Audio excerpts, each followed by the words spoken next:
আমি খুব বেশি স্মার্ট নই, কিন্তু আমি পরিবর্তনকে মেনে নিতে পারি।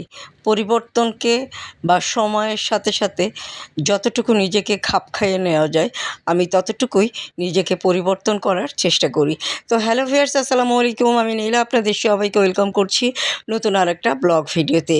আজকের ব্লগ ভিডিওটাও একই রকম, প্রতিদিনের মতো কিছু কথা, কিছু গল্প আপনাদের সাথে শেয়ার করি আমার প্রতিদিনের কার্যকলাপগুলো বা দৈনন্দিন ভিডিওগুলো দেখাতে দেখাতে। তো আজকে যেটা বলছিলাম, আমি খুব বেশি স্মার্ট বা আকর্ষণীয় নই, কিন্তু আমি পরিবর্তনকে মেনে নিতে পারি।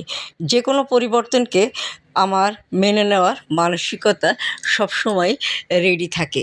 আমি সময়ের সাথে নিজেকে প্রস্তুত করতে পছন্দ করি, তবে পরিপূর্ণভাবে হয়তো আমার পক্ষে সম্ভব হয়ে ওঠে না, বা আমি অতটা মেধাবীও নই যে আমি একদম নিজেকে সেভাবে একদম সময়ের সাথে ফিট করে ফেলবো। বাট আমি চেষ্টা করি প্রতিটা পরিবর্তনকে, প্রতিটা প্রগতিকে, প্রতিটা প্রযুক্তিকে আমি আমার মতো করে কাজে লাগানো। তো আজকে কথা বলতে বলতে আমি কিন্তু সকাল থেকে রাত পর্যন্ত পুরো কার্যক্রমটা আপনাদের সাথে শেয়ার করে ফেলছি। এই যে রান্নাবান্নার ভিডিওগুলো করি, এটা আমার ভালো লাগে, খুব নেশা। আমি খুব বেশি রান্না পারি না, সাধারণ রান্নাগুলোই করি। আর কেন জানি মনে হয় এই কাজটা খুব ভালো একটা আর্ট। সব কিছু যদি রেডি থাকে, বাসায় গোছানো থাকে, বাজার যথেষ্ট পরিমাণ থাকে, তাহলে কিন্তু রান্না করতে খুব খুব ভালো লাগে। আমি রান্নার ভিডিওগুলো দেখে খুব ইন্সপায়ার্ড হই যে তারা এত সুন্দর করে যে প্রেজেন্ট করে, প্রকৃতির সাথে মিলেমিশে রান্না করছে। কেউ বা শহরের রান্নাঘরে, সবচেয়ে উন্নত রান্নাঘরেও রান্না করছে, কেউ সাধারণ রান্নাঘরেও রান্না করছে, কিন্তু কি সুন্দর করে প্রযুক্তিকে ব্যবহার করে তারা অনেক এগিয়ে যাচ্ছে। আমরা হয়তো এই প্রযুক্তির এগিয়ে যাওয়াটা অনেকে দেখছি, দেখে আমরাও হয়তো কিছুদিন একটা একটা করে চেষ্টা করি, কিন্তু আমরা হয়তো অনেকেই এর ভিতরে সম্পূর্ণটা শেষ পর্যন্ত চালিয়ে যেতে পারি না বা কন্টিনিউয়াস করতে পারি না। এটা কেন করতে পারি না? পারিপার্শ্বিকতার অবস্থার কারণে করতে পারি না, পারিবারিক কারণে করতে পারি না, বা নিজের কিছু প্রতিবন্ধকতা থাকে, সেই প্রতিবন্ধকতার জন্য করতে পারি না। গত কয়েকদিন আগে আমি একটা পোস্ট করেছিলাম, যে তাতে এরকম একটা ক্যাপশন আমি দিয়েছিলাম, বিষেরও ততটা বিষ নেই যতটা বিষ আছে মানুষের কথায়। তো সেখানে আমাদের এক পরিচিত আপু কমেন্ট করেছিল, সে অনেক মানে এরকম বিষাক্ত কথা শুনছে এই যে এই ভিডিওগুলো বা কন্টেন্টগুলো তৈরি করার জন্য। সে কিন্তু খুব শালীনভাবে, সুন্দরভাবে কিছু কন্টেন্ট পরিচালনা করে, কিন্তু আমাদের এই সমাজ এই প্রযুক্তিকে বা প্রগতিকে মেনে নিতে পারে না।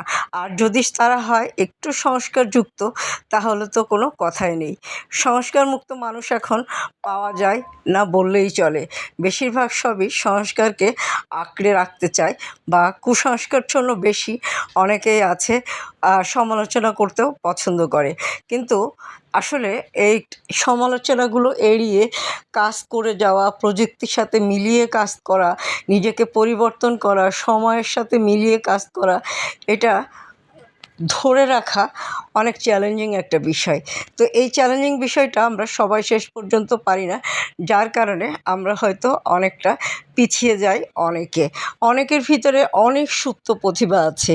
আমাদের দেশের লাখো কোটি মহিলা আছে বা মেয়ে আছে, যাদের ভিতরে এরকম সুপ্ত প্রতিভার অভাব নেই, কিন্তু তারা আসলে অনেকখানি মানে কী বলে, সময়ের কাছে হেরে যায়, বা পরিবারের কাছে হেরে যায়, প্রতিবন্ধকতার কাছে হেরে যায়, সব কিছু মিলিয়ে সাংসারিক লাইফের কাছে হেরে যায়।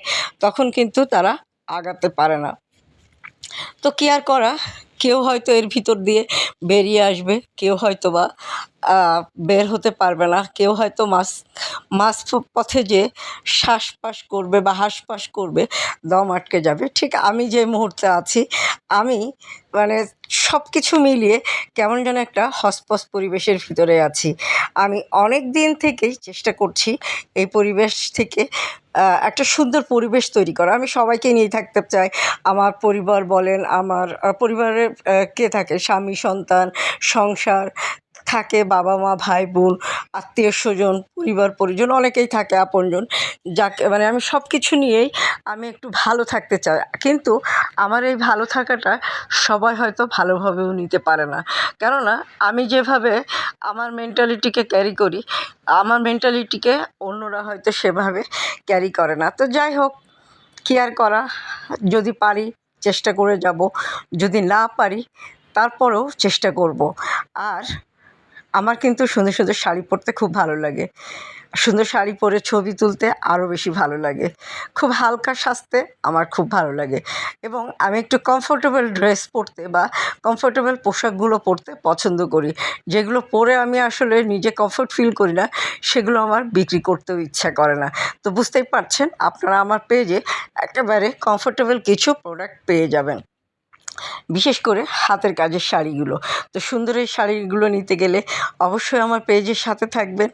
আর অনেক কথাই বললাম, আপনারা আপনাদের কাছ থেকে আপনাদের এন্ড থেকে যতদূর এগিয়ে যাওয়া সম্ভব এগিয়ে যাওয়ার চেষ্টা করবেন।